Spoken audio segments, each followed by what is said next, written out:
Yes, this is Getting Up with Gareth Hall on this Thursday, and as always on a Thursday, we're joined by Dean Evans from Winning Edge Investment, so 499 736 736. That's the number, of course, to join the conversation.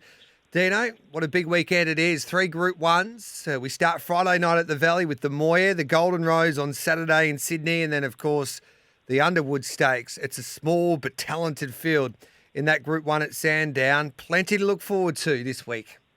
Yeah, it was an interesting week for racing fans. Obviously, the big grand final week, Yep. but we get a smorgasbord of racing with sort of 3 major Group 1 meetings across 3 days. So no shortage of interesting races to get stuck into, and you can just bet all weekend. Yes, love it. Paul Ailey's at 440 with Bet365 for the Moir Stakes on Friday night. Rothfire 460, Sue Style 750, Generation at 10, Coolangatta at 10, Bella Nipotina at 13. September Run first up at 15. Extremely Lucky's drawn the car park out to $16 now. Isotope at 19. The Inferno at $21. Malkovich at 23. And the outsider of the field is Maliva at $51. How do you see this year's Moir? Yeah, interesting. Look, I think it seems like it's pretty good there in Melbourne, so we should get a sort of drying to a soft 5. The rails in the true position. Last meeting, it was on speed and fence, and the reports I'm getting at the moment from the track walker are that it could be similar. So that's what's interesting. The challenge with this race is there's just absolutely speed galore here. We've got Malkovich, Zoo-Style, Generation, Maleva, Coolangatta, Rothfire, that can all just go absolutely hell for leather. So they're going to go really quick in front. You'll have sort of Isotope seeking off them, and then Bella Nipotina, September Run, Paul Ailey, Inferno up the back, charging home. So it's going to be interesting to see how the track plays, whether they're starting to get out and making a bit ground out wider by race 7. But it certainly could change complexion if it's a track where they're being suited more on pace and on the fence. Historically, over the last 7 years, 5 winners have been first up. The only horses first up this time are September Run and Paul Ailey. Otherwise, the other 2 winners came out of the McEwen, which has plenty of runners in it this year with Rothfire, Zoo-Style, Coolangatta, and the Inferno, all the first 4 in the McEwen going into this race. A multitude of chances. It's always one of those races where you're potentially going to be able to throw a blanket over them at the finish, and so there's a potential to go a little bit wider and try to find some value in this race. Bella Nipotina is a horse who I think is really flying. The wide gates to challenge, but she trialled very nicely prior to her first up Moonee Valley win. She was second beaten her nose this track at Group 1 level last prep, and I think she's going even better now. So Bella Nipotina looks a very strong chance. Generation is one who's going to be sort of on the speed, but I think is even better if it can just take a sit, potentially 3rd or 4th, drawn barrier 2. It's going to get the suck run. It was another one who trialled really nicely, probably even better than Bella Nipotina, ahead of its second at Group 3 level first up. It was only beaten 2 lengths at Group 1 level last prep at this track in the William Reid, and his ratings on his first up run were far, far superior to what he'd been doing last prep. So he's a horse that's improved quite a lot, and I think can be in it. The Inferno is a multiple Group 1 winner, flew home the second beaten ahead in this race just last year and ran really quick sectionals first up in the McEwen. And September Run's just a horse that profiles well as a multiple Group 1 winning mare, won the Group 1 William Reid for us at this track, $19 at fair SP last prep, and it's probably better over 1,200 metres, but can potentially figure. But I think, at the prices on offer, I think Bella Nipotina at sort of $12, $13, Generation at $9, and the Inferno at $19, $20 are 3 good bets in a race where there's going to be a lot of pressure on those horses, such as Rothfire and Zoo-Style, who are in the market with the hot speed. So if we got about, say, $20 to play with, would have $7.50 on Bella Nipotina Generation and, say, $5 on the Inferno to try and make a bit of profit. Yeah, and I think you'd have 3 really good quality horses running for you that are going to be suited by the strong speed, I think, and are ready to rock and roll. Just quickly then, what about Isotope? Had a chat to Tony Golan, the drier the better. She gets that and she gets a low gate. Can she burst through the centre at a price? She's a high quality mare at her best. I think that the question really is she at her best? If she was, I think she could absolutely give this a shake. Even though I do prefer her sort of over 1200. The profile of horses who usually win this race, 6 of the last 7 years was a previous Group 1 winner over 1100 metres or 1200 metres. She isn't that. And for me, I just find it hard to come into her off her first up run. She did have an excuse. She had the thumps, but she didn't trial all that flashed to me beforehand either. So I'm sort of waiting and seeing whether Tony Golan can get her, to her best. And so I have to sort of watch and see with her at the moment. We'll stay in Melbourne now. Let's have a look at the Underwood on Sunday. Zaki's the 270 favourite. Jamie Carr now takes over as the rider for Zaki for the rest of the spring. I'm Thunderstruck $3, Mr. Brightside $4.60, Alligator Blood $8, Mwanga at $23, Nonconformist at $81. How does this race set up for you? I just see I'm Thunderstruck just smoking the pipe on the back of Saki here, or just off him anyway. Yeah, I don't think I'm Thunderstruck has to get right out the way back. The difference is he's drawn out the wide gate. So you've got Zaki, who again is just best left alone up front and still sitting a solid tempo. I think the time that Zaki sort of got beaten in Melbourne was when Craig Williams went too slow on him. So I think he was at a decent speed.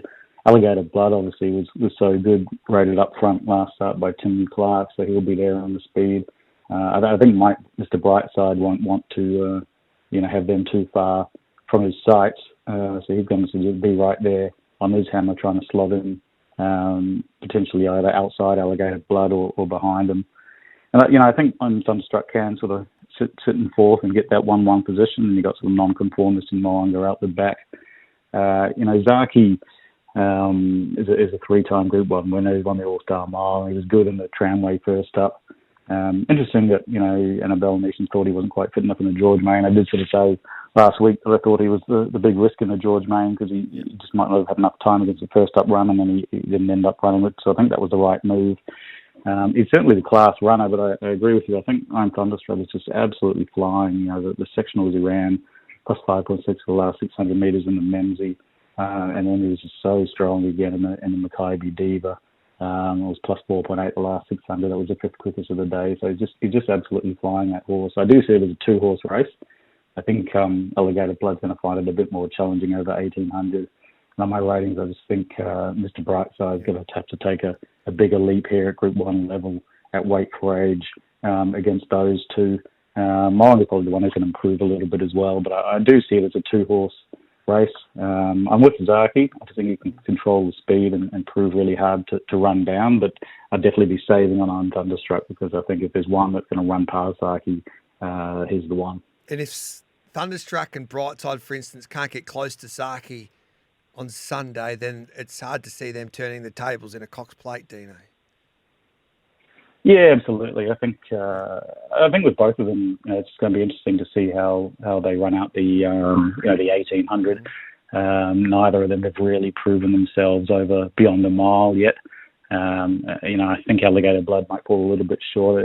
Iron Thunderstruck seems to be giving the impression that he's going to run it out, so I've got less queries with him. But you're absolutely right. If Zaki tells these, then there's so much other prize money going around with the big upgrades on Stakes Day for the mile races and that sort of thing. So, they may pull up and aim for the mile races, those two horses, if they can't match it with Zaki. But I think I'm Thunderstruck will, I think it'll be quite a good match race with Iron Thunderstruck charging at Zaki in the last 200 metres, and it'll be an exciting finish. Yeah, can't wait for that on Sunday, of course. The Underwood Stakes, race 7 there in Melbourne. We'll take a break. Dean Evans, thanks to Winning Edge Investments, with us here on Giddy Up on this Thursday. On the other side of it, we'll preview the feature 3-year-old contest at Group 1 level at Rose Hill on Saturday. Of course, the Golden Rose. Welcome back to Giddy Up. Dean Evans with me, thanks to Winning Edge Investments. Dino, Rose Hill race 6, the Golden Rose. It's one of my favourite races, especially it's early on in the season. We might see Guineas winner. Usually we could see a 3-year-old that could compete in a Cox Plate. I don't think that happens this year, but Looking forward to Saturday's race. I guess the big question is, what will the weather do and how will this track play? That is a big question. It was a good 4 yesterday, but there's substantial rain forecast for Thursday. As I look outside, it's already been bucketing down overnight, and there's a lot more to come on Thursday, and a little bit on Friday too. So, tricky to assess at the moment. It could end up being a bit of a soft 6. The rails and the true, so hopefully it's still a reasonably fair track, and the track still plays all right, and as long as they can sort of win from anywhere, then hopefully it holds up okay, and we've got a fair racetrack for. It's an interesting Golden Rose field. It's the biggest field we've had for quite some time, and I think that really is just a reflection of how even this bunch are, and to be fair, it's probably the weakest 3-year-old group we've had for a few years. But we've still got the winner of the Golden Slipper and the Size Produce here. We've got the winner of the Champagne Stakes here. We've got the winner of the Blue Diamond here. And yet none of them are the favoured horses in the market with some really interesting up-and-coming horses here. So it's certainly an interesting race. We've got In Secret 270 with Bet365, Golden Mile at 5, Jackano at 750, Fireburn at $9, She's Extreme at 10, and then big prices for the rest. Fast Witness 23, Sir Jardin 23, Paris Dior at 26, Mullane at 31, Domier at 40 to 1.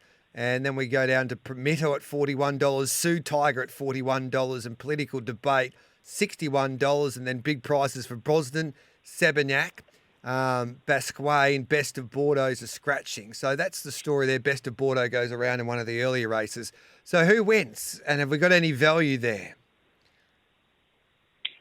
Yeah, look, interesting. This race has been actually reasonably easy to find in the past historically. If you look at the last 11 years, last 10 winners have all come off a 2-week break. The last 10 winners have all been colts.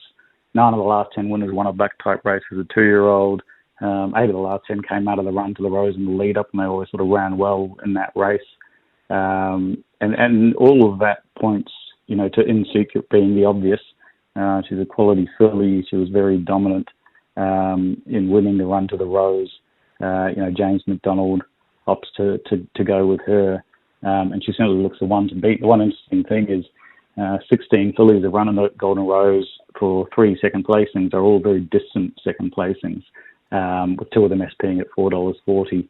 So that's the only interesting knock, is that the filly hasn't managed to win this race yet. But I do think In Secret is by far and away the best chance ever to do it. And as long as Barrier 2 isn't a big negative for some reason on the wet track on the day, I do think she's hard to beat. If the inside track is a concern, then Golden Mile's done very little wrong, bolted into the Group 3 Min Dynasty last start by 3.5 lengths, and he ran plus 6.4 for the last 800 metres, which was the second quickest of the entire day. So he's certainly going to be able to match it with them. I thought the best roughie was Sir Jardin, won the Group 2 Todman last prep, and if you watch the replay of the Golden Slipper, he was just completely knocked out of contention. You can put a line through that. His run to the Rose run wasn't too bad. He ran plus 4.7 for the last 800 metres, and that was the 12th quickest of the day. Only In Secret and Fireburn ran better sectionals. He was right up the back, so I do think Sir Jardin drawing Barrier 7 can get a better run here. It has proven to handle the wet, having won the Todman on a wet track. And so I think, although In Secret's the one to beat, I think if on the day they're swooping from out wide, then that really brings Golden Mile and Sir Jardin into the race. And I think the one that's in the market that I'm probably risking, is Jackano, and that's on the basis historically the horses coming from Melbourne in this race just have really struggled. His one run in Sydney in the Golden Slipper was sort of below par. He's got a Melbourne trainer, a Melbourne jockey, and he's coming off a Melbourne run and off a 28-day break. So historically, there's just no positive pointers for Jackano. The fact that he was very impressive in his first up win, he's probably the one that I'll risk in the race just on the back of the historical profiling. All right, then we'll have a chat to Mickey Price a little later about Jackano, and we might bring up those stats and see what he has to say, Dino. As always, mate, it's a pleasure. Love your knowledge. Love the way that you go back and look at the stats with the history of these races, and you're tipping brilliantly as well. We appreciate your time here on Giddy Up, and of course for our listeners on Giddy Up and SEN Track, head to Winning Edge Investments. You type in SEN and you get a 50% discount for the rest of your life with a membership. And as I point out each and every week, you've already backed a winner this spring then, Dino.